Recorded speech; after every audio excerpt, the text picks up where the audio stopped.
शिव पुराण श्री शतरुद्र संहिता 15वां अध्याय। गृहपति को शिवजी से वर प्राप्ति। नंदीश्वर बोले हैं महामुने, जब इस प्रकार की बातें बताकर देवर्षि नारद वहां से चले गए, तब उनके वचनों से देवी शुचिष्मति और विश्वानर को बहुत दुख पहुंचा और वे दोनों बड़े जोर जोर से रोने लगे। शोक में रोते हुए वे दोनों मूर्छित हो गए। फिर पहले तो मुनि विश्वानर ने अपने को संभाला, फिर अपनी पत्नी को समझाते हुए बोले, देवी इस प्रकार रोकर कुछ भी नहीं होगा, इसलिए तुम इस प्रकार रोना बंद करो। फिर वे दोनों अपने पुत्र गृहपति को ढूंढने लगे। उस समय उनका पुत्र घर से बाहर था। जब वह वापस आया तो अपने माता पिता को इस प्रकार रोता हुआ देखकर उनसे पूछने लगा कि आप इस प्रकार क्यों रो रहे हैं। अपने पुत्र के इस प्रश्न को सुनकर देवी शुचिष्मति ने गृहपति को अपने गले से लगा लिया और रोते हुए ही उसने नारद जी द्वारा कही गई बातें कह दी। यह सुनकर गृहपति तनिक भी विचलित नहीं हुआ और अपने माता पिता को समझाने लगा कि आप इस प्रकार दुखी न हो। मैं मृत्यु विजयी शिव मंत्र को जप कर मृत्यु से अपनी रक्षा कर लूंगा।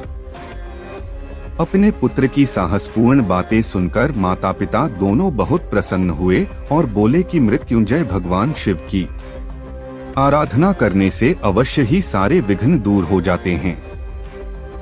अतः तुम उनकी शरण में जाओ, वे तुम्हारा कल्याण करेंगे। अपने माता पिता से आशीर्वाद लेकर बालक गृहपति काशी चला गया। वहां उसने स्नान करने के पश्चात शिवलिंग के दर्शन किए। विश्वेश्वरलिंग का दर्शन करने के पश्चात उसे बहुत प्रसन्नता हुई और वह अपने को भाग्यशाली मानने लगा कि उसे प्रभु के दर्शन हो गए। तब उसने वहीं एक शिवलिंग स्थापित किया। वह प्रतिदिन उस लिंग को 108 घड़ों में गंगाजल भरकर स्नान कराता था और फिर विधिपूर्वक उनकी आराधना करता था। उसका मन सदा ही शिव चरणों का स्मरण करता रहता था। धीरे धीरे समय बीतता गया। गृहपति ने 12वें वर्ष में प्रवेश किया। नारद जी की वाणी को सिद्ध करते हुए देवराज इंद्र गृहपति के सामने प्रकट हुए। इंद्र ने कहा कि बालक मांगो, क्या मांगते हो। तब इंद्र की बात सुनकर गृहपति ने उन्हें नमस्कार किया और बोला, प्रभु मैं आपसे नहीं भगवान शिव से वरदान मांगना चाहता हूँ। आप चले जाइए। मैं शिवजी के अलावा किसी अन्य से कुछ नहीं मांग सकता, क्योंकि शिव ही मेरे आराध्य हैं और मैं उन्हीं का भक्त हूँ। गृहपति के इन वचनों को सुनकर इंद्रदेव क्रोध से तमतमा उठे। उन्होंने अपना वज्र निकाल लिया। उनके हाथ में वज्र देखकर बालक को अपने पिता द्वारा बताई गई बात याद आ गई और वह डर से मूर्छित होकर गिर पड़ा। यह देखकर भक्त वत्सल भगवान शिव देवी पार्वती सहित तुरंत वहां प्रकट हो गए।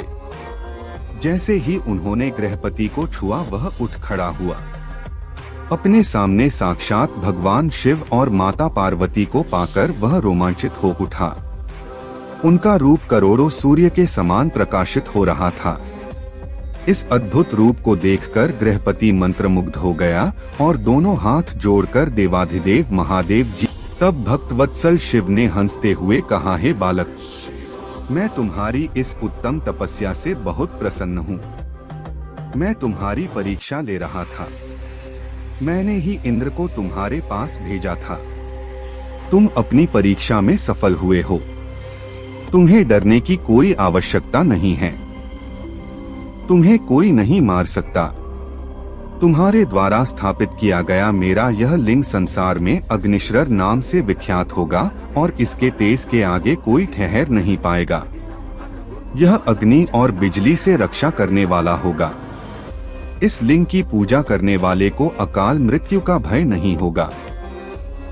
ऐसा कहकर भगवान शिव ने गृहपति के माता पिता को बुलाया और सबने मिलकर कल्याणकारी भगवान शिव का पूजन किया। तत्पश्चात शिवजी उसी अग्निश्रर लिंग में समा गए।